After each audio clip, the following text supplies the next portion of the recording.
Hello, I'm Thomas K. Carpenter, author of the 100 Halls universe and creator of Champions of the 100 Halls.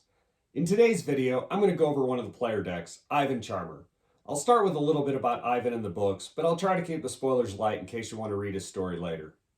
Ivan Charmer is the younger brother of Morgan Charmer and twin to Catherine, or Kitty, a member of Assassin's Hall.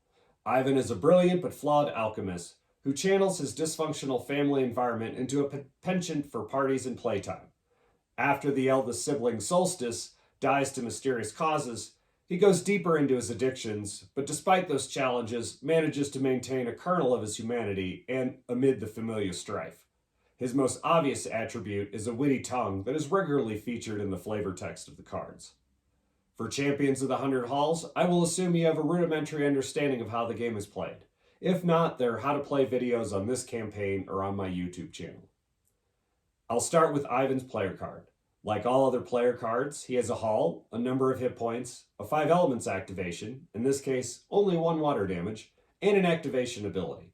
It reads, discard your hand, deal damage to any target equal to the number of potions discarded this way, then draw 2 cards. As a member of Alchemist Hall, potions will be the primary way he'll affect play. Let's look at some. Pottery Ant Carapace. Draw 1 card, play 1 non-potion from your hand, heal 1 damage.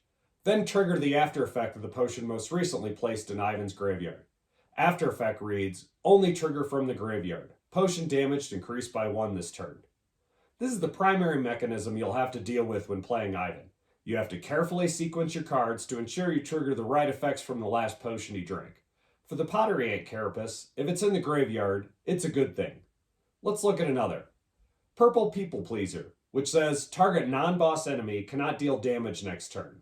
Then trigger after effect of the potion most recently placed in Ivan's graveyard.